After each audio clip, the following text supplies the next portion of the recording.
Bien, entonces aquí en esta parte, este ejercicio ya lo hemos resuelto, aquí hemos quedado, perdón, hasta ahí hemos hecho el ejercicio y habíamos quedado con unas formulaciones que no quise para. Entonces en esta parte, en esta diapositiva, solamente es un resumen de las fórmulas que hemos hecho.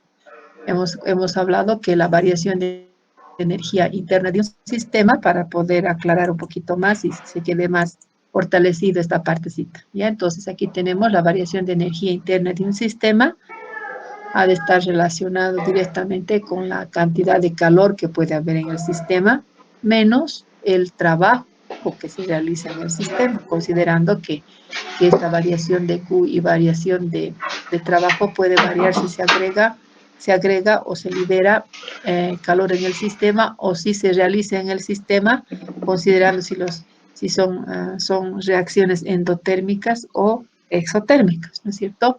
Y por otra parte, hemos dicho que esta variación de energía interna también puede ser representada con la letra delta U, que es lo mismo, esto y esto es lo mismo. Eso les decía porque a veces uno, de alguna manera, a veces tienen oportunidad de revisar un artículo, algún libro, etcétera, entonces de repente encuentran eso y no van a pensar, es lo mismo, delta E o delta U, ¿ya? Es lo mismo. Entonces, por otra parte, decimos que el trabajo que se puede realizar en un sistema va a depender de la presión y la variación del volumen que puede haber en el sistema. Eso sería presión constante, ¿ya? Cuando el volumen es constante, entonces delta V se hace cero. Y entonces en ese caso el trabajo también va a ser igual a cero. Entonces se dice que la variación de energía interna, decimos que Q va a ser menos cero, porque el trabajo es cero, ¿cierto? Entonces por eso es una forma. La otra, entonces en este caso, si el trabajo es cero, entonces va a decir que la variación de energía de un sistema es igual a la cantidad de calor que hubiera en el sistema. O lo mismo, cuando se dice que la variación de energía interna de un sistema es igual a la cantidad de trabajo, cuando el volumen es constante y el trabajo es igual a cero. Más o menos se puede decir, ¿no? Entonces, por otro lado, entonces sería la ecuación A que puede darse en esta situación, ¿no es cierto? La otra, bueno, ese sería, digamos, un ejemplo, ¿no? Entonces, cuando se dice que la variación de energía interna es igual a la cantidad de calor que hay en el sistema, cuando el volumen es constante. Y si el volumen es constante, el trabajo puede hacerse cero. Entonces, en ese caso, reemplazando en la fórmula general, ponemos cero, entonces decimos que la variación de energía interna de un sistema es igual a la cantidad de calor que se agrega al sistema o que se produce en el sistema. Ahora podemos hablar ahora de la función de estado, pero que se refiere a la entalpía.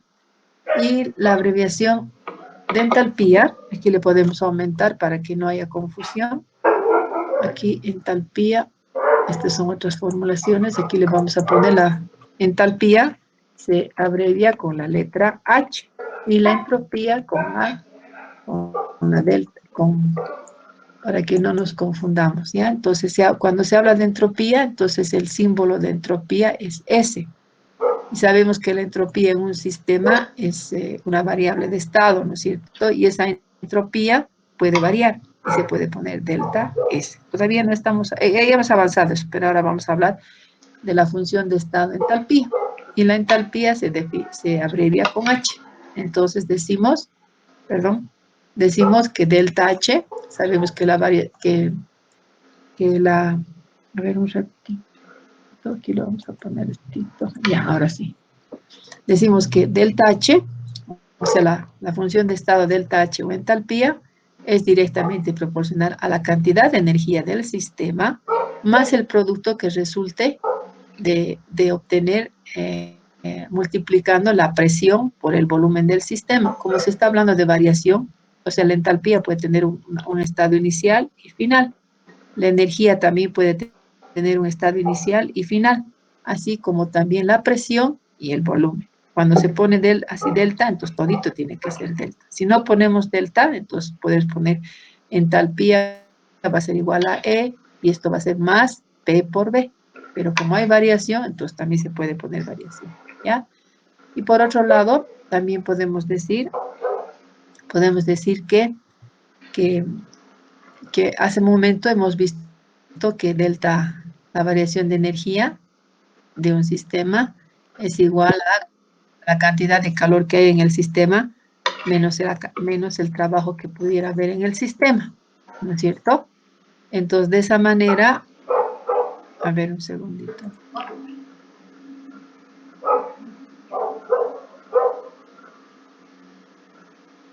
Ya. Entonces, estábamos hablando que Q, o sea, delta H, delta E va a ser igual a la cantidad de calor por el trabajo.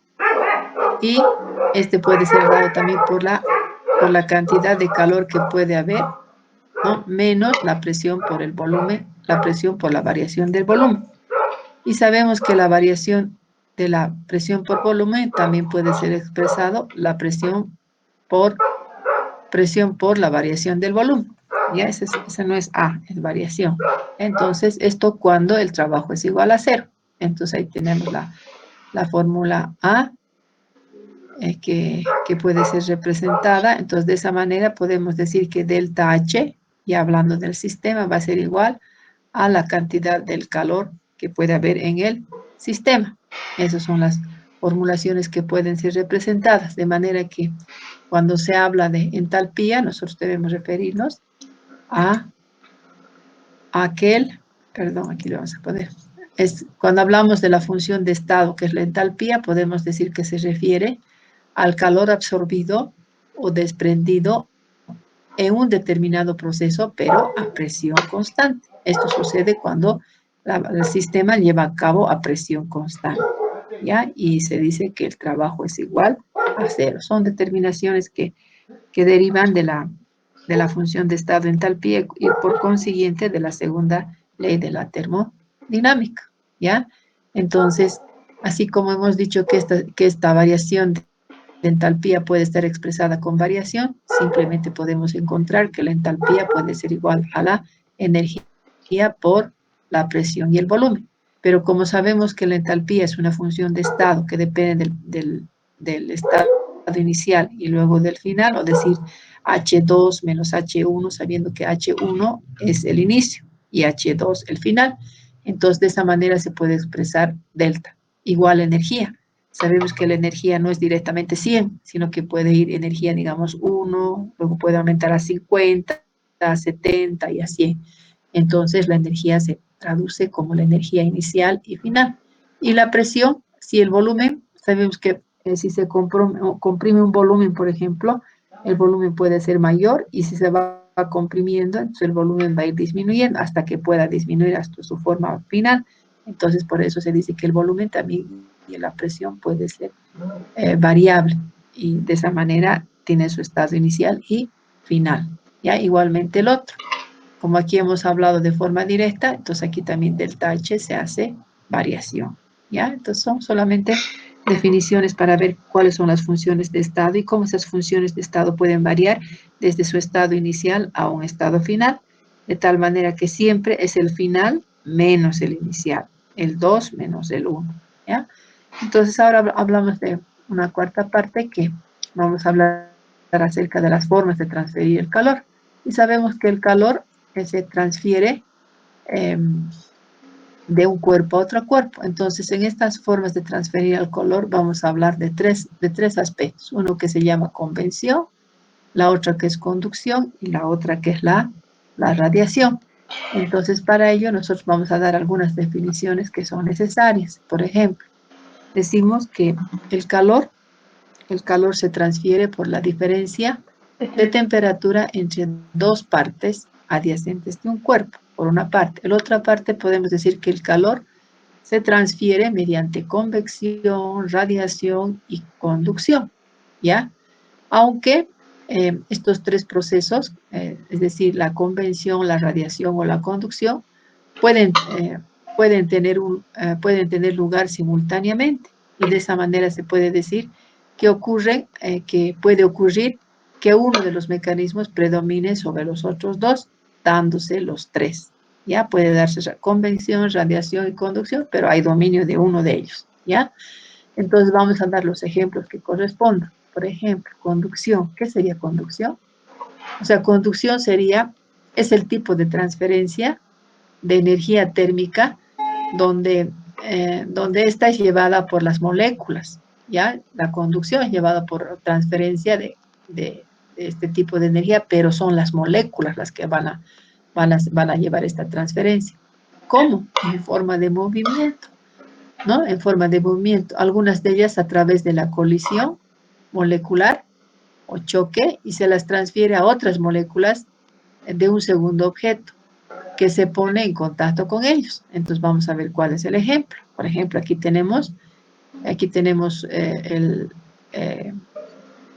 que se llama un mechero, y aquí tenemos una barra o un cilindro, puede ser, donde se produce el calor. Entonces, como se está generando calor a esta parte, entonces las moléculas van a girar, van a haber colisión entre ellas y van a ir de la parte más caliente hacia la menos caliente, ¿ya? Entonces, de esa manera decimos que el calor se desplaza desde el extremo más caliente de la barra, ¿no?, hacia el extremo más frío. Entonces, eso se llama conducción, ¿ya? ¿Y cuándo va a ser convección? Convección. Entonces, si existe una diferencia de temperatura, ya sería la condición que le diferencia del otro ejemplo. Si existe diferencia de temperatura en el interior de un fluido, que sea este fluido líquido o un gas, es casi seguro que se ha de producir un movimiento llamado convección, ¿ya? Entonces, ¿cómo podemos ver este proceso de convección? Entonces, podemos tener un ejemplo que dice lo siguiente. Si calentamos, por ejemplo, una cacerola llena de agua, ¿ya? Entonces, el líquido más próximo al fondo, es el que está soportando el calor, ustedes tenemos por experiencia, vemos eso a diario, al fondo se calienta, ¿no? El próximo al fondo se calienta por el calor que se ha transmitido por conducción a través de la cacerola, ¿ya? Luego se dice que al expandirse su densidad disminuye y como resultado de ello el agua caliente asciende y parte del fluido más frío baja hacia el fondo, con lo que se inicia un movimiento de circulación y de esta manera el líquido más frío vuelve a calentarse por conducción, mientras que el líquido más caliente situado arriba pierde parte de su calor por radiación. Estaría sucediendo dos fenómenos, y lo cede al aire situado por encima. Entonces vean, como dicen, la energía que se pueda transferir puede ser por conducción, convección y por las tres que estamos mencionando, y que en algún momento puede producirse las tres, pero hay un predominio de una de ellas, como hemos visto al inicio. Si estamos hablando de nosotros de las formas de transferir el calor, decimos que son tres: la convección, la conducción y la radiación. En algunos procesos pueden llevarse a cabo estos tres, pero al final hay uno que va a dominar. Entonces, ese es el proceso de todo en forma general. Entonces, de esa manera, estos procesos pueden suceder a diario. Por ejemplo, en el caso de vamos a servir una caldera, entonces aquí decimos que se produce la convección, a pesar de que puede producirse parte, digamos, de una conducción y a la vez de una radiación, por el fenómeno que ocurre dentro del calentamiento de las moléculas que hay dentro del líquido, en la escena del líquido. Por eso decimos por convención, el agua calentada por la placa asciende, mientras que el agua más fría desciende. Eso es lo que sucede de forma real, ¿no es cierto? Y por otro lado, cuando hablamos de radiación, podemos decir que las sustancias que intercambian calor no tienen que estar en contacto, sino que más bien pueden estar separados por un vacío. Y además que la vibración de los electrones, eso que se llama salto cuántico, estaría determinado por la cantidad de energía absorbida. Y de esta manera, esta energía es liberada en forma de radiación. Y esa radiación es lo que ustedes conocen y lo que se denomina luz, calor, rayos X, dependiendo, por supuesto, de la energía estimulación administrada. Y esas son las características de la transferencia de energía por radiación. Por ejemplo, aquí tenemos un ejemplo donde se puede ver, digamos, la energía del sol, ¿no? Donde se produce la radiación infrarroja corta y la radiación infrarroja larga. Esto es en el exterior y esto es en el interior, y eso se conoce con el nombre de radiación. Entonces, por eso decimos que el calor atraviesa el espacio en forma de rayos infrarrojos. Además que el calor absorbido por la radiación se mide según la siguiente fórmula. Existe una fórmula que dice que la variación de calor sobre la variación de temperatura es igual a 1000 sobre el trabajo sobre la masa que está dada en el proceso, ¿ya? Y por eso se dice que la cantidad de calor absorbida por un cuerpo ha de ser directamente proporcional con el ángulo de incidencia sobre él, que eso está dado por, por los procesos reales. Aquí, por ejemplo, era algunas imágenes donde podemos ver lo que acabamos de mencionar, por ejemplo, por una característica propia de transferir la energía por efecto del calor suministrado es la convección, cuando observamos que se calienta el agua en la caldera. Y la conducción, por ejemplo, podemos decir que el calor se desplaza desde el extremo caliente del atizador hacia el extremo más frío, como estamos viendo en este momento. Y la radiación no es más que el calor que atraviesa el espacio en forma de rayos infrarrojos. Aquí, por ejemplo, tenemos otro ejemplo donde podemos ver las formas de transferencia de calor, convección, conducción y radiación en un solo ejemplo, ¿no es cierto? Aquí, por ejemplo, el calentamiento que se va a dar por el fuego, entonces se produce radiación, donde se observa la emisión de ondas electromagnéticas o fotones, ¿ya? Y bueno, y que además que cuando está aquí ya hirviendo la caldera por efecto del calor, está empezando a mover las moléculas en el interior del líquido, entonces puede producir una convección por transferencia de la propia materia, de la propia materia portadora del calor. Y por otro lado puede haber a este lado la conducción, que ha de ser el contacto sin la transferencia de la materia. Entonces, de esta manera se puede observar en un solo ejemplo las formas de transferencia de calor, ¿ya?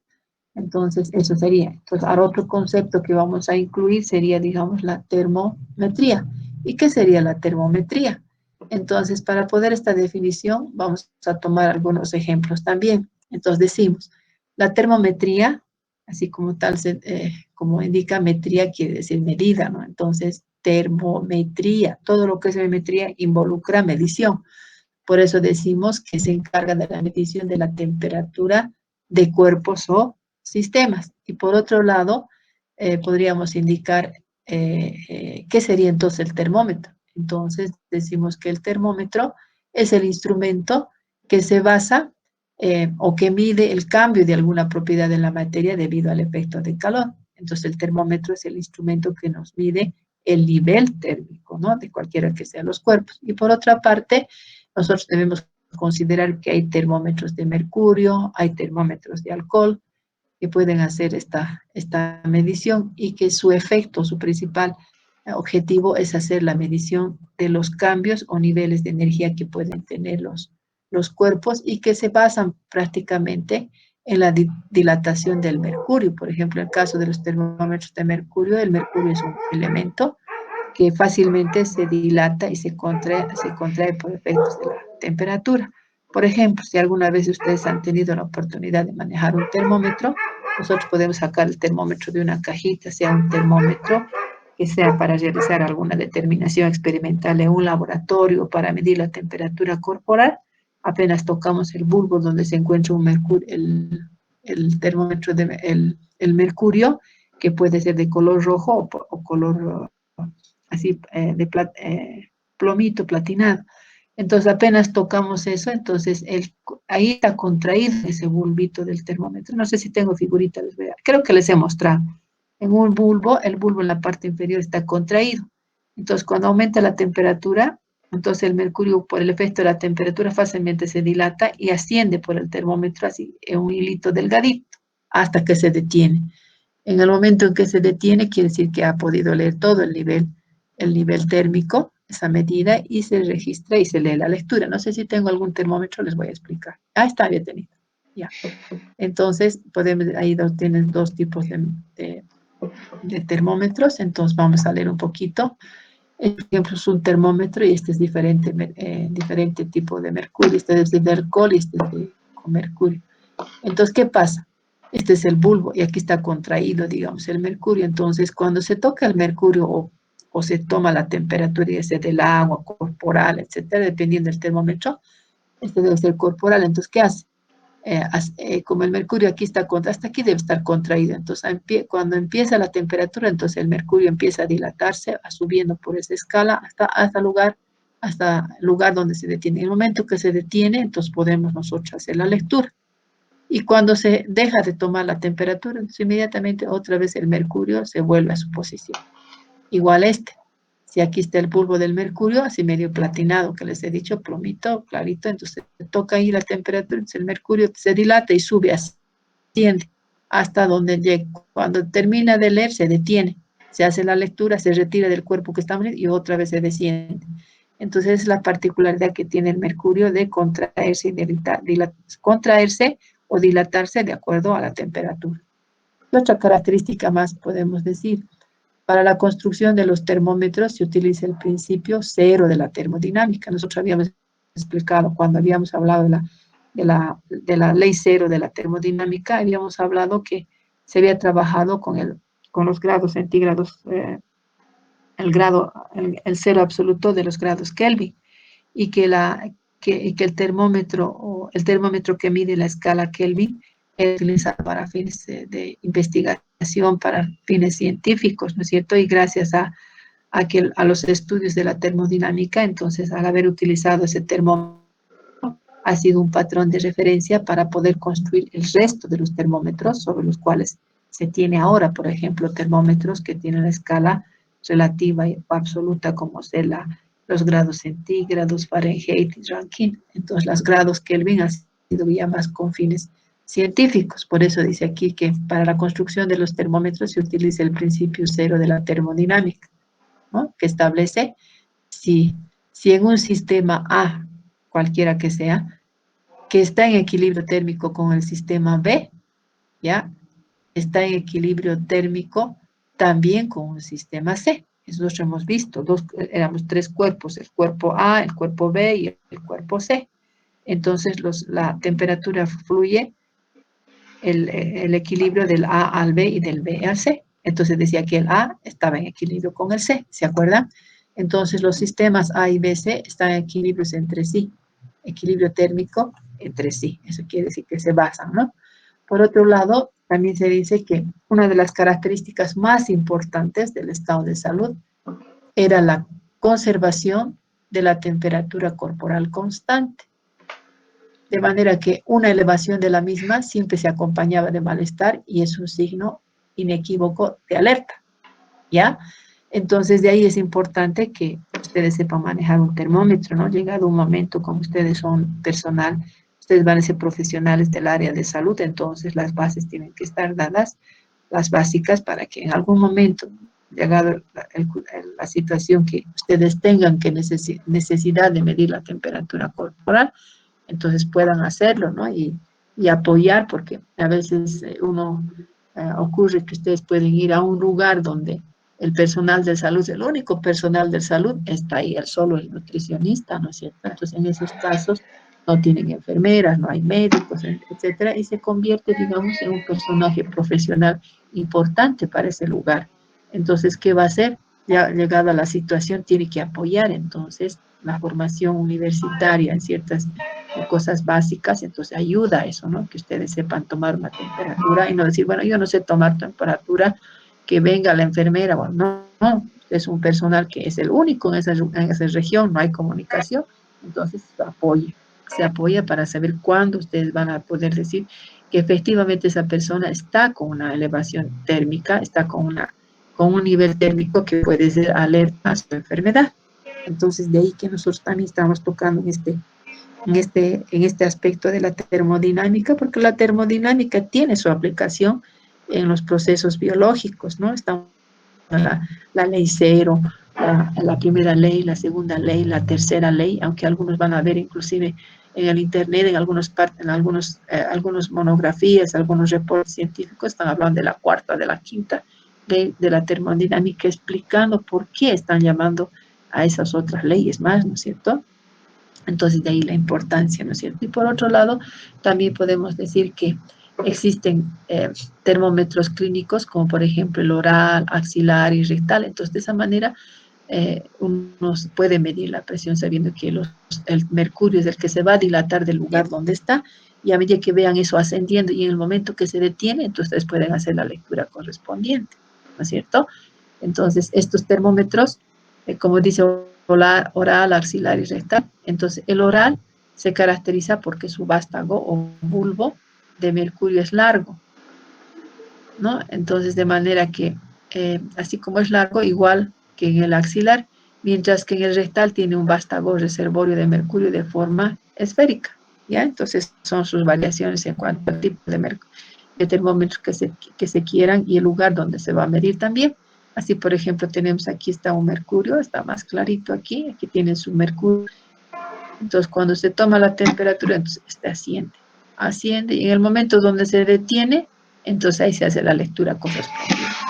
Aquí, por ejemplo, esto solamente para recordar que yo creo que son diferentes tipos de mercurios, donde ven sus escalas. Aquí estamos el Kelvin, donde se van viendo cada una de las escalas, donde se pueden hacer las lecturas. Y aquí es el mercurio, donde se localiza el mercurio, y que si donde se dé la lectura correspondiente. Entonces, sabiendo que los valores normales, hay que saber los valores normales de la temperatura corporal, sabiendo, por ejemplo, que la oral es de 36.7 grados centígrados a 37 grados, la temperatura axilar 36.1 grados hasta 36.5%, y la temperatura rectal 37.3 grados a 37.6 grados centígrados. Estos datos son buenos que ustedes lo sepan, por el simple hecho de que ahora también algunas temáticas que ya han sido contempladas en su contenido programático de diferentes materias ya se van fortaleciendo cada vez más, porque hoy en día estamos viendo que el medio que nos ha llevado inclusive hasta en algunas familias, etcétera, hasta lograr tomar la oxigenación de la persona con esos aparatitos, tomar la temperatura corporal, dado que los centros estaban muy colapsados, y que prácticamente la atención de las personas que tenían COVID podían ser atendidos en la casa, es lo que hemos vivido ahora, ¿no es cierto? Entonces, de ahí que el material de un termómetro o un oxímetro ya se hacía indispensable en nuestras casas, ¿no es cierto? Claro que algunos con un costo elevado, pero que se hacían imprescindibles, ¿no es cierto? De ahí la importancia, ustedes como futuros profesionales en el área de la salud, nutricionistas, dietistas, entonces es bueno que sepan esas temperaturas, que hoy en día vamos al supermercado, personal que no es de salud nos está tomando la temperatura con un aparatito,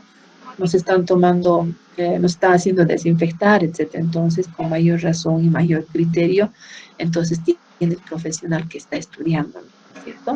Entonces ahí viene el mayor interés de las temáticas. Entonces, ¿qué sería la termorregulación? Entonces decimos que la termorregulación, aquí está un aire de más, en un organismo vivo como el ser humano es considerado como un sistema termodinámico abierto en estado aproximadamente estacionario. Entonces de ahí podemos decir, podemos ver que existe transferencia de energía, y de materia hacia el medio que nos rodea, pero que a pesar de ello la temperatura se mantiene constante. Eso es una propia característica de nuestro organismo. Y recordemos que es importante considerar que era un sistema abierto, en lo que ya habíamos visto los diferentes tipos de sistema abierto. Por ejemplo, el sistema abierto es aquel que puede cambiar, digamos, la materia y energía, ¿no es cierto?, con los alrededores, haciéndonos también de hacer una línea imaginaria entre lo que es el sistema abierto y el entorno que nos pueda rodear, y más allá todavía que podría estar el universo, ¿no es cierto? Entonces, de manera que todas esas aplicaciones o estudios o principios que se hacen mención en la termodinámica son muy aplicables dentro de lo que es el sistema que es nuestro cuerpo humano. Y por eso decimos que los sistemas abiertos tienen flujos de entrada y salida que representan intercambios de materia y energía o información con sus alrededores, ¿ya?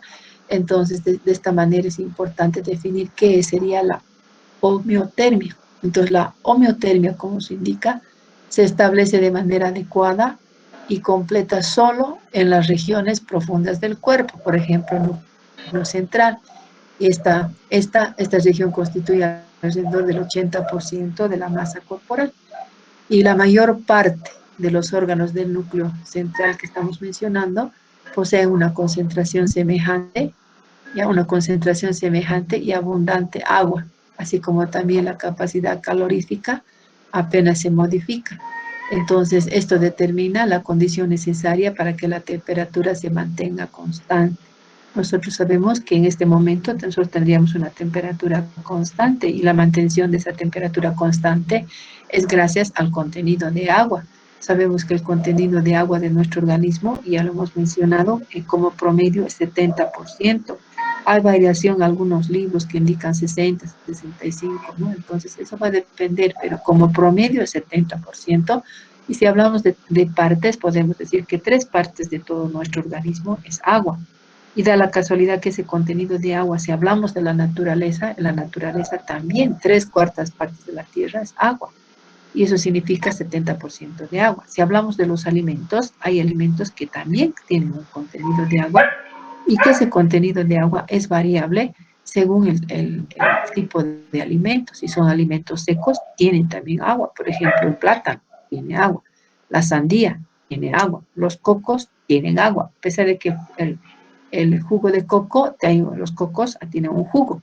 Y en el mismo coco que está en esos cocos también tienen un contenido de agua. El tomate tiene un contenido de agua, la zanahoria tiene un contenido de agua, pero ese contenido de agua es variable. Igual en nuestro organismo, si bien 3/4 partes es de agua, el contenido de agua que varía en nuestro organismo. Por ejemplo, las células cerebrales tienen el 90% es agua, ¿ya? En las células cerebrales. Si hablamos del contenido de agua de las moléculas, se dice que el 99% de las moléculas orgánicas tienen un contenido de agua. O sea que la cantidad de agua en el organismo ha de variar, pero eso sí, sabemos como promedio, 70% es agua. El líquido extracelular, por ejemplo, hay el líquido intra y extracelular de la célula. Eso también varía en cuanto a su contenido, ¿no? Del interior o fuera de la célula. Pero todos sabemos que en nuestro organismo hay un agua intracelular y hay un agua extracelular. Y aparte también hay otros componentes, ¿no? Entonces, gracias a esa agua y a lo que estamos mencionando, entonces la temperatura se mantiene constante. Además, también podemos decir, la unidad anatómica funcional de nuestro organismo es la célula. Y la célula es un verdadero sistema químico. Ustedes están llevando biología celular y molecular, ¿no es cierto? Y han hablado ahí de la célula, que la célula tiene un núcleo, tiene una membrana nuclear, el citoplasma, la membrana nuclear, las vacuolas, el retículo endoplasmático, el aparato de Golgi, la mitocondria, etcétera, etcétera. Es un verdadero sistema químico donde en cada compartimiento celular se lleva a cabo un proceso y en la célula hay un contenido de agua. Y por ese contenido de agua, entonces dice que las células son isotermas, o sea, la temperatura es constante en todas ellas, ¿ya? Entonces hay una temperatura ahí. Entonces de ahí importancia de lo que estamos hablando ahora, ¿no? La termorregulación, la homeotermia, etcétera, ¿no es cierto? Entonces por eso decimos también que el resto del organismo, llamado muchas veces corteza, se comporta como poikilotérmicamente. Eso quiere decir que su temperatura varía también con el ambiente. Va a variar, ¿no es cierto?, nuestra temperatura. Cuando hace frío, por ejemplo, nuestro cuerpo tiende a mantener el cuerpo, la temperatura hacia adentro. Cuando hace calor, por nuestro contenido, tiende también que ese calor vaya de adentro hacia afuera. Entonces, nuestro organismo funciona como un verdadero sistema químico abierto, ¿no? Donde puede hacer ese intercambio, ¿ya? Por otro lado, también podemos hablar que la cantidad de calor que se produce en nuestro cuerpo se denomina termogénesis. Y se iguala con la cantidad de calor que se pierde. Y esa cantidad de calor que se pierde se llama termólisis. ¿Ya? Todo lo que es lisis y génesis, cuando se habla de génesis es formación. Cuando se habla de lisis, degradación. ¿Ya? Por eso decimos que el carácter de un cuerpo con temperatura o sea, por eso mencionamos y decimos que es importante el carácter de un cuerpo con temperatura homogénea y constante. ¿Ya? Entonces, la termorregulación, decimos que, habíamos dicho que en el núcleo central la cantidad de calor producida se puede conocer como P, ¿ya? Y que resulta igual a la cantidad perdida por radiación, que es R, y la convección, que se representa con C, y la evaporación con E, y también por conducción como K. Y de esa manera decimos que P, que la cantidad de calor producida ha de ser igual a la cantidad, ha de ser igual a la cantidad de calor perdida por radiación, más la de convención, más la de evaporación, más aquella que se llama por conducción. Entonces existe una fórmula, ¿ya?, que permite hacer ese cálculo. Entonces decimos que el estudio de la termorregulación considera como parte importante, en primera instancia, la producción de calor, así como también el transporte de calor desde el núcleo hacia la superficie, de manera que las pérdidas de calor en la superficie corporal van a ser dirigidas a R, que es la cantidad perdida por radiación, más la de convención, más la de evaporación y más la de conducción, ¿ya? Entonces, de esa manera, nosotros podemos decir que existe, que para que nuestro organismo mantenga esa temperatura corporal y se encuentre en condiciones saludables, debe existir un mantenimiento de las funciones corporales. Por ejemplo, sabemos que a nuestro organismo entra una cantidad de oxígeno que es equivalente a 830 gramos. Y una vez que ingresa, entonces el organismo, como está funcionando, entonces, ¿qué pasa? Pierde eso, lo que sale, pierde y lo elimina en forma de dióxido de carbono, y que equivale más o menos a 1.140 gramos. De igual manera, puede incorporar o consumir agua entre 3.000 a 300 gramos, que es medido en gramos, o que puede ser, digamos, consumido en litros, que puede ser de 2.5 a 3 litros, y que eso, una vez que ha funcionado, entonces el agua puede ser eliminada de nuestro organismo en forma de agua evaporada a través del sudor, el aliento, y que puede considerarse que hasta 1.820 gramos, además también del agua que puede ser eliminada a través de la orina, que es 1.500 gramos.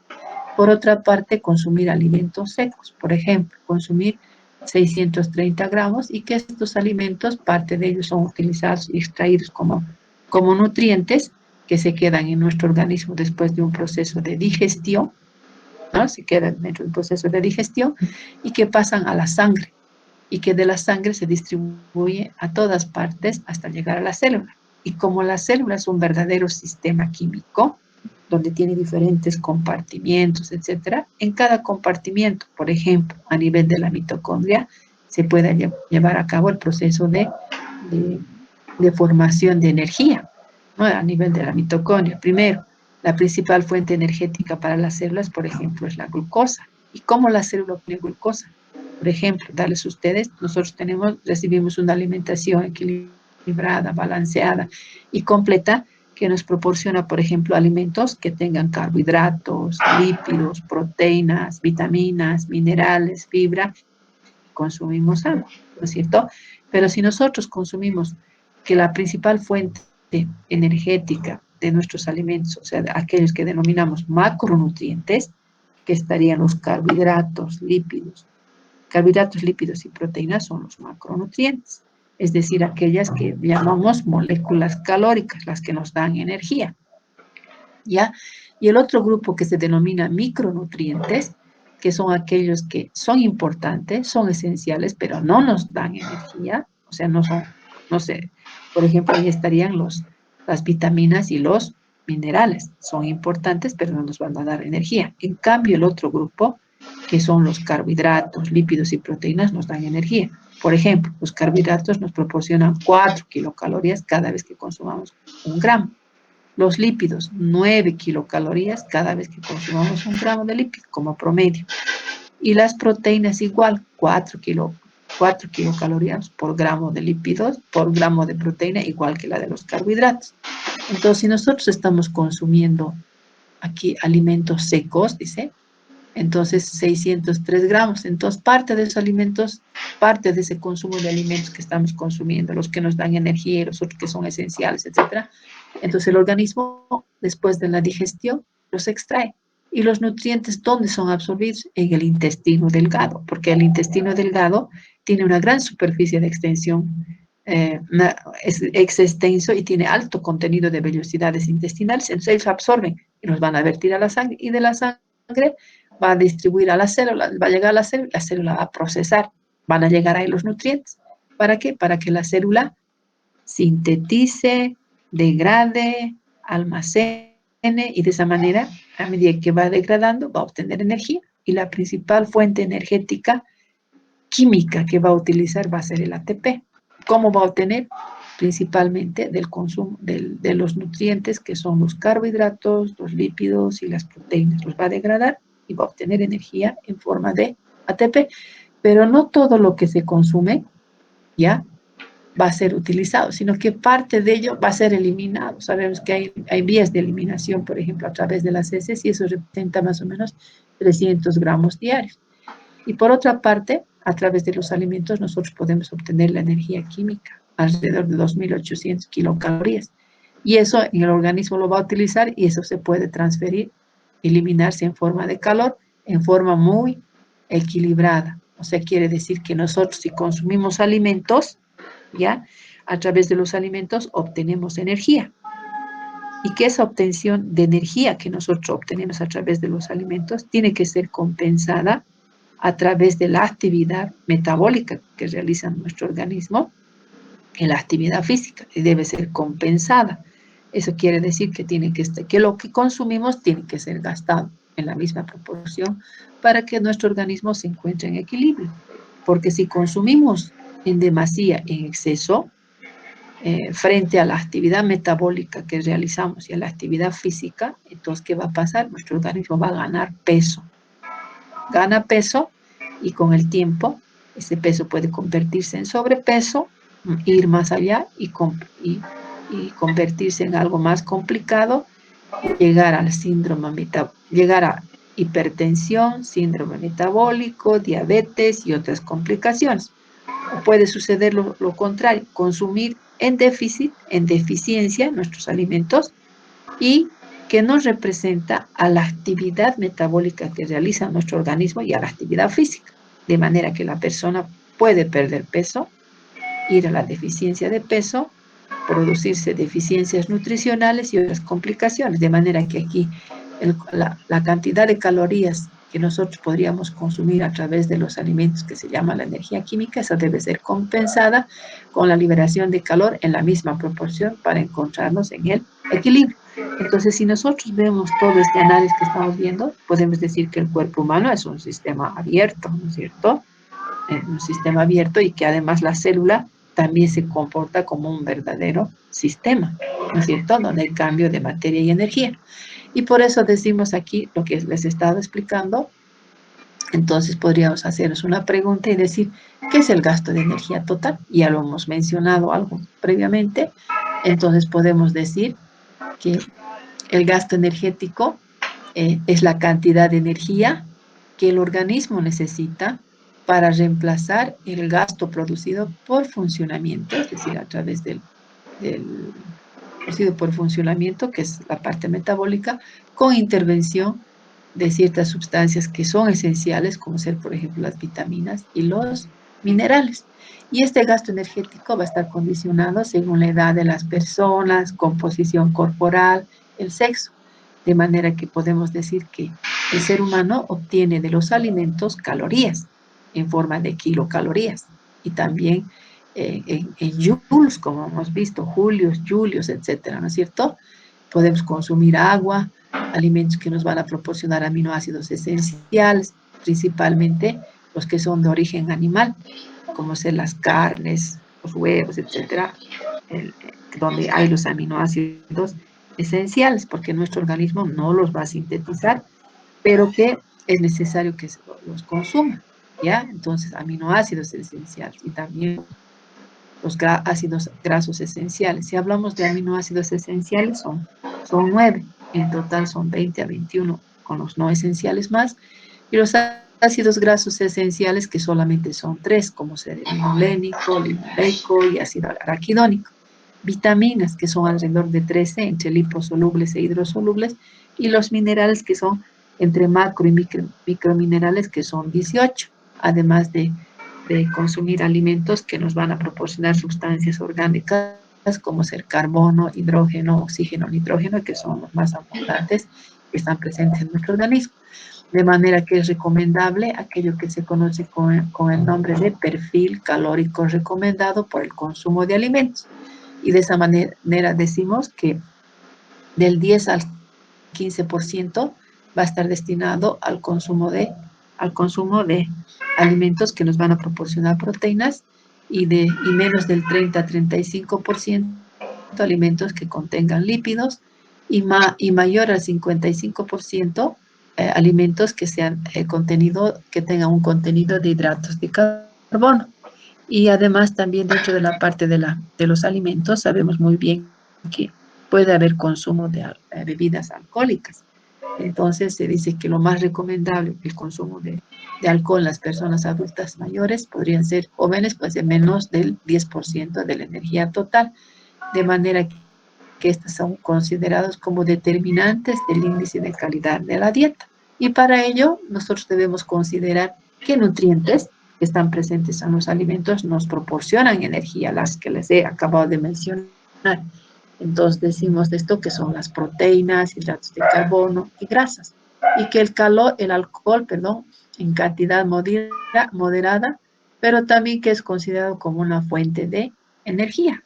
Por eso es necesario. Nosotros sabemos que, por ejemplo, con los alcohólicos crónicos o los que tienen alcoholismo agudo, sabemos muy bien que a él le gusta, a esa persona le gusta tomar bebidas alcohólicas.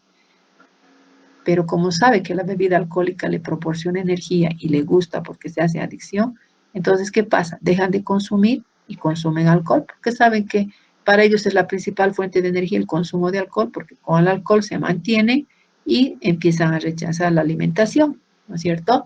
Por eso es importante saber que el alcohol proporciona la energía. Entonces, al proporcionar energía, puede enmascarar, digamos, a aquella persona que se acostumbra a eso, reemplazar el consumir alcohol como fuente energética en lugar de consumir aquellos alimentos que le proporcionan energía, ¿no es cierto? En expresión de calorías, kilocalorías, o en los joules o julios que decimos, o los kilojoules o kilojulios, ya esas unidades.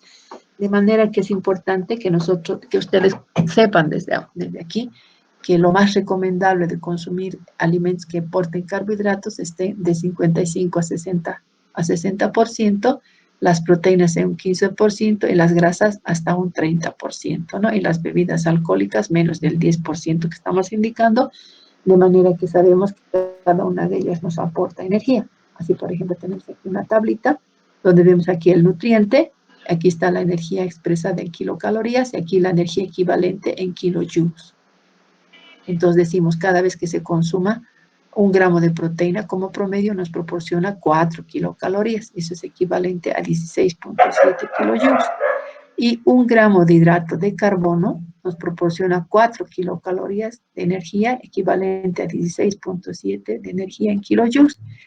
1 gramo de grasa es más del doble de la energía que nos proporciona por separado las proteínas, que es 4, los hidratos de carbono 4 y las grasas 9 kilocalorías, equivalente a 37.7 de energía. Y el consumo de alcohol, 7 kilocalorías, equivalente a 29.3 por cada gramo de alcohol, ¿ya?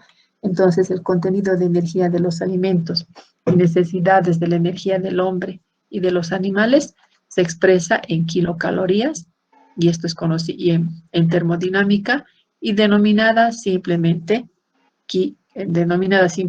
calorías. Y la unidad de energía, según el sistema internacional, se define como joule en inglés del inglés, o julio también si quieres, y su submúltiple, que son los kilojoules. De esta manera podemos decir que un kilojoules, ¿ya?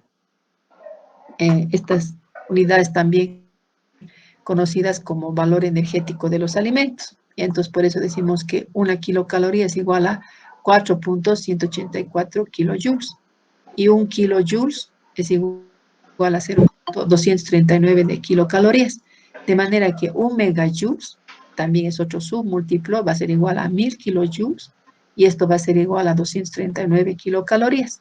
Entonces, estos son conocidos, esto que estamos hablando de energía, es también conocido como valor calórico de los alimentos, ¿ya?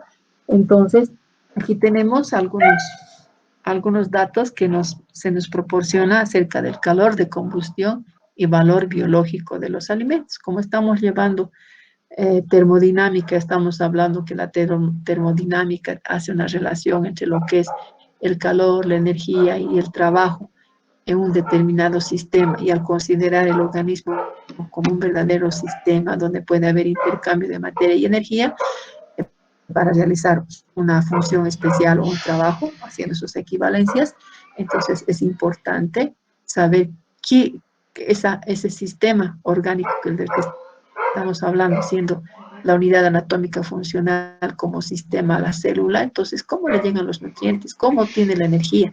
Es por esa razón que nosotros estamos haciendo sus equivalencias y sus aplicaciones hacia el cuerpo humano, ¿no es cierto?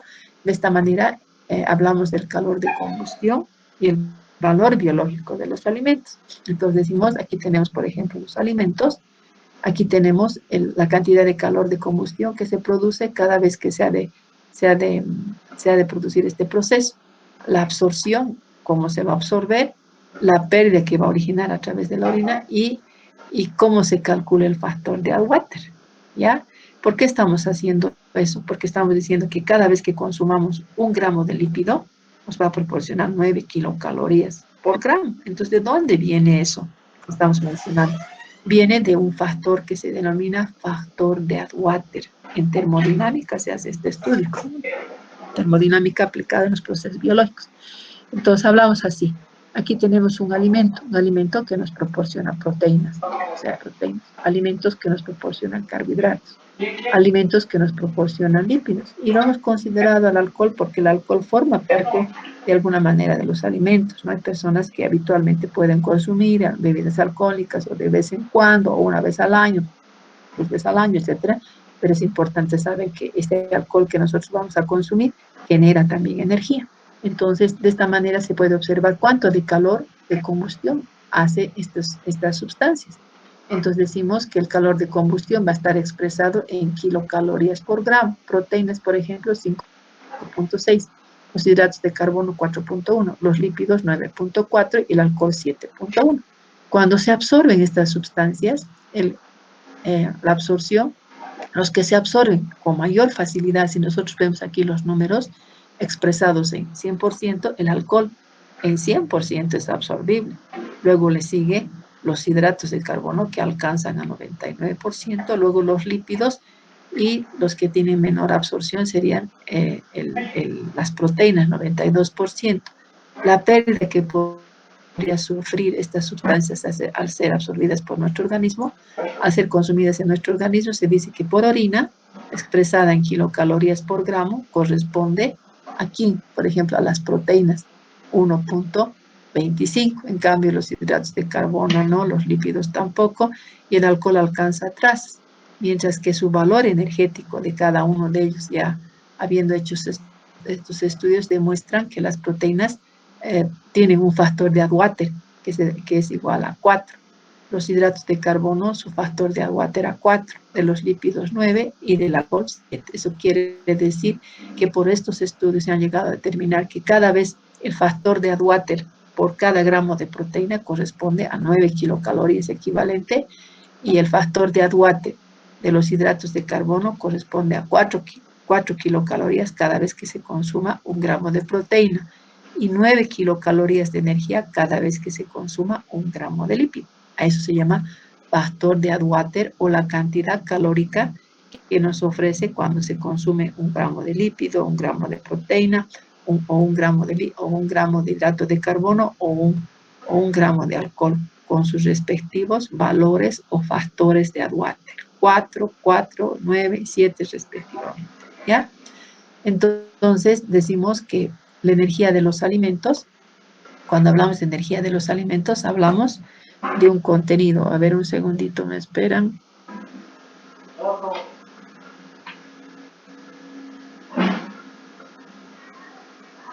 No hay, ya bueno.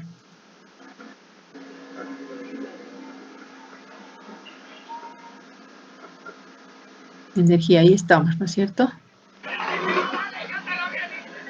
Ya, energía de los alimentos. Entonces decimos que el contenido total de energía de los alimentos, a ver un segundo.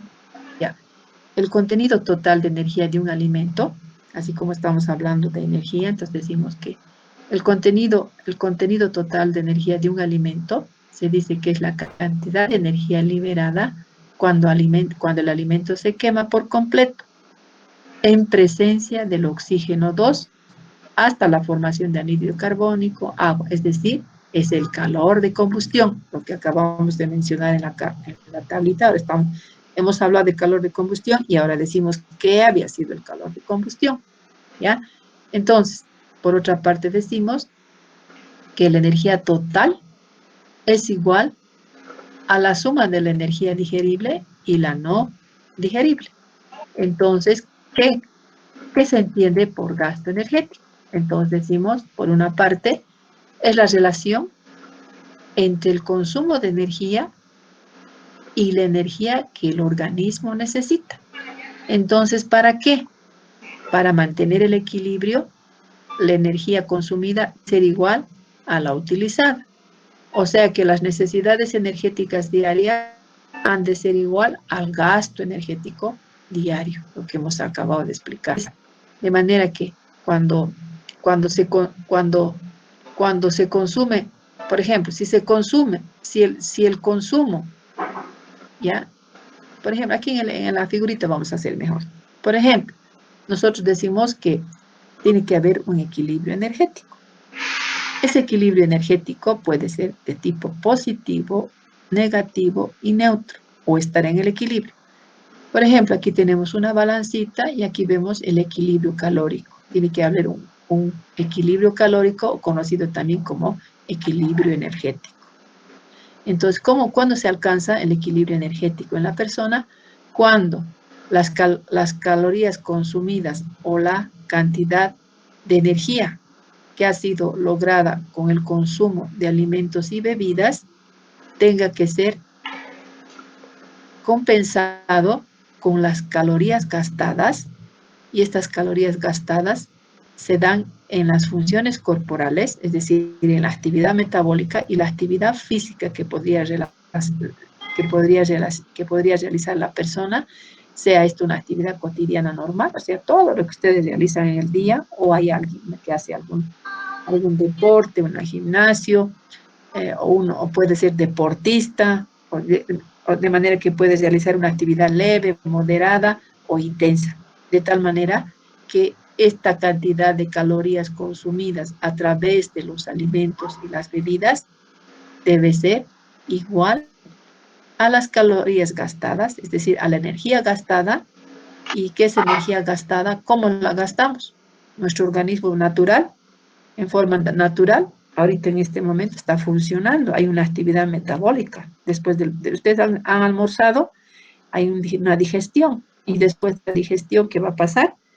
El organismo va a extraer los nutrientes, aquello que va a necesitar, eso se va a vertir a la sangre, y de la sangre va a ir a diferentes tipos, va a ir a todas partes de nuestro organismo y va a llegar a la célula, y a través de la sangre va a llegar a la célula todos los nutrientes. Va a llegar carbohidratos, va a llegar los macronutrientes, carbohidratos, lípidos y proteínas. Además de eso va a llegar también los micronutrientes, como ser las vitaminas hidrosolubles, las liposolubles, los micronutrientes, macronutrientes, y además también agua, porque nosotros vamos a consumir agua y parte de esa agua va a ayudar al proceso de la digestión, ¿no es cierto? Va a ayudar para que la célula pueda extraer esos nutrientes. Entonces, cuando los extrae, va a llegar a la célula. Y la célula, dependiendo de lo que llegue el nutriente, entonces va a procesar. ¿Cómo las va a procesar? Por el proceso de metabolismo. ¿Y qué es el metabolismo? El metabolismo no es más que una serie de reacciones así, sucesivas, que se llevan a cabo en una parte de la célula y que le va a servir a la célula va a sintetizar, formar nuevas sustancias, quiere decir, de moléculas chiquitas, va a formar moléculas grandes, por ejemplo, a partir de aminoácidos va a formar proteínas, a partir de ácidos grasos va a formar lípidos, a partir de un componente que es importante, la glucosa, va a formar, a partir de glucosa va a formar glucógeno, así, va a ir formando. Entonces, por toda esa actividad que realiza internamente la célula, va a haber un gasto energético. Pero ese cambio energético también va a estar sujeto a la actividad que pueda realizar la persona. A lo mejor la persona solamente se levanta, camina un ratito, sube arriba o sale al patio, entra, limpia y ahí queda, digamos, su actividad. Entonces hay otra persona que va a hacer un deporte, por ejemplo, corre todos los días en la madrugada durante una hora, hace deporte, todos los días de lunes a viernes, digamos, listo. Hay otras personas que juegan fútbol, todos los días pueden jugar, o tal vez 3 veces a la semana. Hay otros que pueden hacer pesas, no sé, diferentes. Entonces, no es lo mismo esa actividad para gastar esa energía, dependiendo de esas actividades. De manera que si nosotros consideramos que esa cantidad de calorías que se han consumido a través de los alimentos y bebidas tiene que ser compensada a esa actividad metabólica que va a realizar el organismo y sumada a su actividad física, sea leve, intensa, moderada, o sea, no importa sedentaria, pero tiene que ser equilibrada. Pero si esa cantidad de calorías consumidas, ¿ya?, en alimentos es en exceso o es mayor de lo que representa el gasto por el metabolismo y la actividad física que realiza, entonces la persona que va a pasar va a empezar a ganar peso. Y con el tiempo puede llegar al sobrepeso. Y más allá a hipertensión, y más allá a complicaciones como ser síndrome metabólico, alteraciones, complicaciones, diabetes, etc. O puede ser por el contrario, puede ser, digamos, ¿cuándo va a ser en equilibrio? Cuando sea neutro, ¿no es cierto?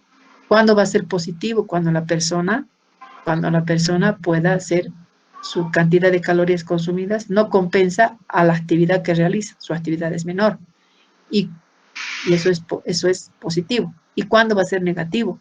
Cuando la persona tenga una gran actividad, su metabolismo va a ser alto, podríamos decir así, mayor, de lo que consume los alimentos. Entonces la persona que va a hacer va a perder peso, puede haber complicaciones, desnutrición, etc. Entonces, de esa manera, debe haber una compensación de lo que se consume a lo que se gasta. Entonces, el organismo no es, por eso dice, ¿qué se entiende por gasto energético? Decimos, el organismo no es una excepción al primer principio de la termodinámica por los fenómenos o explicaciones que estamos dando en este momento. De manera que los componentes del gasto energético son los siguientes. Por ejemplo, aquí tenemos gasto energético total. Hablamos de una actividad física que podría representar el 25% de un metabolismo basal, el que se lleva a cabo en nuestro organismo, que nosotros no lo podemos, es algo normal que sucede fisiológicamente y que representa del 60-65%. Y además hay que considerar de una actividad que se denomina termogénica y que es originada por los alimentos y que representan el 10%. Entonces, esto todo se llama gasto energético total, gasto energético total con estos 3 componentes, de manera que nosotros tenemos que saber también definir qué es metabolismo basal y qué es gasto energético por actividad, ¿ya? Entonces decimos, ¿qué es el metabolismo basal? Entonces nosotros podemos decir que está definido como la actividad mínima compatible con la vida. Además, también se puede decir que es el conjunto de procesos que constituyen los intercambios de energía en reposo. Y esto es de un sujeto en relajación muscular absoluto después de 8 horas de sueño 12 horas después de la última comida, cuando la temperatura es constante. Entonces, normalmente es responsable de la mayor cantidad de la energía consumida.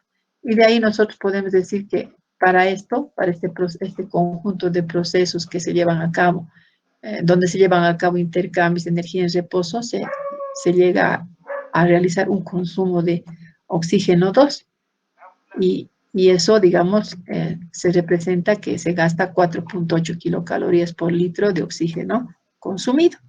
Entonces, basados en esos principios, podemos plantearnos la siguiente pregunta y decir qué es termogénesis de los alimentos. Entonces, la termogénesis de los alimentos no es más que la energía utilizada para metabolizar los alimentos, así como para almacenarla, transportar los nutrientes a todas las células del organismo. A eso se denomina termogénesis. Y esa termogénesis está inducida por la dieta, es decir, por los alimentos que vamos a consumir. Y esa termogénesis inducida está dada casi por el 10% del calor de la dieta consumida, ¿ya? Esto vamos a ilustrar con ejemplos, por eso estamos explicando, porque vamos a hacer un ejemplo ya con números, etcétera, para que me entienda mejor. Entonces decimos, ¿qué es termogénesis? Es la energía que se requiere para digerir, absorber y metabolizar los nutrientes. El gasto por termogénesis se calcula en un 10% del gasto energético total de los componentes que hemos hablado. De manera que el consumo de carbohidratos o grasas, ¿ya?, aumenta la tasa metabólica cerca del 5% de las calorías totales consumidas. Si la ingesta consta de proteínas, o sea, son ricos en proteínas, de forma exclusiva la tasa metabólica aumenta cerca del 25%. Sin embargo, estos efectos disminuyen cuando los alimentos se mezclan en cada comida. Entonces eso hay que considerar. Existen tablitas, cálculos, etcétera, para poder realizar esto. Y aquí hay fórmulas que nos van a permitir hacer los cálculos con un ejemplo que vamos a llevar a continuación, donde dice fórmulas para calcular el gasto metabólico en reposo, tasa metabólica en reposo, kilocalorías por día, a partir del peso expresado en kilogramos y la edad de las personas. Esto está expresado por organismos internacionales como ser la FAO, la ONU, etcétera, desde el año 1995, que tienen en vigencia y tienen mucha aplicación. Por ejemplo, parece complicado, pero no es tan complicado. Aquí, por ejemplo, tenemos una tablita. Esto es según la FAO y la ONU y otra organización. Aquí tenemos la edad de las personas, aquí tenemos la formulación para los hombres, aquí tenemos la formulación para las mujeres. Por ejemplo, ustedes están entre 18 años. Aquí estaría.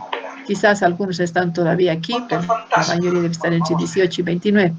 Entonces, si las personas son del sexo masculino, entonces decimos, buscamos la edad, decimos 18 a 29. Entonces, la fórmula que nosotros vamos a poder utilizar para hacer este cálculo va a ser un valor constante, que es 15.3, por el peso, entre paréntesis, más un valor que es constante, 679, si son hombres. Si son mujeres, entonces esta formulación, 14.7 por el peso de la persona más 496. Si están entre 10 a 17 años, estas son las fórmulas. Si están entre 30 a 59, estas son las fórmulas. Si son mayores o iguales a 60 años, sus fórmulas son estas. Ya, entonces se elige. Se busca primero la edad y se toma la fórmula. ¿Ya? Esta es la fuente de FAO. También hay otra fórmula, una fórmula muy utilizada para calcular la tasa metabólica en reposo, que es la de Harris-Benedict. ¿Ya? Entonces es otro autor. Este es según la ONU. La FAO y la ONU se van a acordar. Y este es según Harris-Benedict. Otra formulación que aquí hace mención tomando en cuenta el peso de la persona expresado en kilogramos y de la talla T en centímetros. Entonces aquí tenemos la formulación hombres y mujeres, donde decimos la tasa metabólica en reposo para los hombres. Vamos a ver, esta es la fórmula. Entonces, ¿qué dice? Es un valor de 6 más corchete 13.7 por el peso de la persona expresado en kilogramos. Cerramos el corchete más Otra vez corchete, 5 es un valor constante por la talla de la persona en centímetros, cerramos corchete y restamos el valor que resulte de multiplicar 6.8 por la edad de la persona. Esto es para los hombres y este es para las mujeres. Va a variar. Por ejemplo, en lugar de 13.7, aquí sería 9.6. En lugar de 5, aquí es 1.8. En lugar de 6.8, aquí es 4.7. Este es para hombres y este es para mujeres. La fórmula según Harris Benedict toma en cuenta el peso y la talla en personas, mientras que la formulación que utiliza la FAO y la ONU solamente utiliza la edad de las personas y el peso. ¿Ya? Pero aquí no sé si habrá ejemplo. Bueno, como estamos hablando que esa actividad que representa el gasto energético va a estar dado por factores de actividad física, entonces se deben tomar algunos otros parámetros más. Por ejemplo, el gasto energético total se calcula multiplicando la tasa metabólica en reposo, la que se pueda calcular, por los coeficientes de actividad física de esta tablita. Aquí, por ejemplo, tenemos hombres y mujeres. Aquí puede realizar una actividad ligera, aquí sería moderada y aquí sería alta. ¿Ya? Entonces quiere decir que nosotros tenemos el valor que tengamos que encontrar de la tasa metabólica, hay que multiplicar todavía por este valor y de esa manera se sabe. ¿Ya? Entonces son fórmulas que vamos a emplear cuando hagamos algunos ejercicios. Por ejemplo, aquí tenemos la actividad física desarrollada, puede clasificarse de la siguiente forma, puede ser ligera, moderada, alta. Entonces aquí nos dan parámetros para decir cuándo va a ser que esa persona realice una actividad ligera, cuándo es moderada y cuándo es alta. Inclusive hay otras tablitas que nos muestran la actividad sedentaria también de las personas. Yo no voy a complicarlos, daros lo más importante para que podamos aplicar a aquellos fundamentos, conceptos que nos da la termodinámica, porque ya esta es una aplicación, ¿no es cierto? Entonces decimos ligera. Las personas pueden tener una actividad ligera o moderada cuando realizan toda esta actividad durante 2 a 3 veces a la semana. Por ejemplo, personas que pasan varias horas al día con actividades sedentarias, que no practican regularmente deportes, que usan el coche para desplazamientos, que pasan la mayor parte del tiempo viendo la televisión, leyendo, usando ordenadores o videojuegos, etcétera, o estar sentado al pie de la mayor parte del tiempo, pasar en terrenos llanos, realizar trabajos ligeros del hogar, jugar cartas, coser, cocinar, estudiar, coordinar, escribir, a máquina, empleados de oficinas. Eso es una actividad ligera o moderada, 2 o 3 veces a la semana. ¿Cuándo va a ser moderada? Pasear 5 kilómetros por hora, realizar trabajos pesados de la limpieza, limpiar cristales, barrer, etcétera, carpinteros, obreros, la construcción, excepto trabajos duros en la industria química, eléctrica, trabajos agrícolas, mecanizadas, golf, cuidado de niños, aquellas actividades en las que se desplacen o se manejen objetos de forma moderada. ¿Y esto cuándo? Cuando sea más de 30 minutos al día de actividad moderada y 20 minutos semana de actividad vigorosa. ¿Y alta cuándo? Cuando las personas que diariamente andan largas distancias, manejan bicicleta para desplazarse, desarrollan actividades vigorosas, practican deportes, requieren un alto nivel de esfuerzo durante varias horas, ejemplo, tareas agrícolas no mecanizadas, mineros, forestales, cavar, cortar leña, montañismo, jugar fútbol, tenis, yogur, natación, bailar, etc. Actividad moderada o vigorosa, ¿ya? Y este sería el ejemplo, ¿ya? Entonces, para que tengan ustedes una idea, ¿no? Entonces, aquí el ejemplo, por ejemplo, tenemos un hombre de 29 años, tiene 29 años y tiene un peso de 80. Entonces, lo único que tenemos que hacer es ir a la tablita. ¿Cuántos años tenía? Tenía 29 años. Entonces, venimos aquí y buscamos 18 a 29. Entonces, esta es su tabla. Esta es su fórmula, diré. 18 a 29. Entonces, esta es su fórmula y nos está diciendo hombre. ¿Ya? Entonces, tomamos esa formulación y por eso dice aquí 15.3 por el peso. Como pesa 80, entonces hay que multiplicar por 80. Más 679 le sale 1903 kilocalorías por día. Y como sabemos que esta persona realiza una actividad moderada, entonces nosotros nos vamos a la otra tablita, a esta otra tablita y buscamos cuánto había sido el hombre, actividad moderada, este había sido 1.78. Entonces vamos y multiplicamos por 1.78, este valor 19.03 por 1.78, entonces sería 3.387 kilocalorías por día. Esas son sus necesidades energéticas cuando tenemos datos. De esto puede haber otras formas de preguntar, etcétera, y de aplicar fórmulas, de interpretar, etcétera. Inclusive se hace, digamos, en forma experimental real. Ustedes tendrían que anotar todas las actividades que hacen y sumar por tiempos. Ya en otras materias van a llevar eso. Suman por tiempo, toditos suman, calculan y ven ustedes cuántos realmente realizan y cuánto tendría que ser sus necesidades energéticas, por ejemplo. Ya de esa manera se van haciendo los cálculos. Y bueno, considerar siempre lo que hemos llevado de la termodinámica para poder hacer los ejercicios correspondientes. Entonces, muchas gracias por su atención. Ya tenemos nosotros una aplicación de lo que vamos a realizar con respecto a lo que es la termodinámica, ¿no? Entonces, ya mañana le hemos dicho que vamos a preparar ejercicios con respecto a lo que estamos realizando el día de hoy.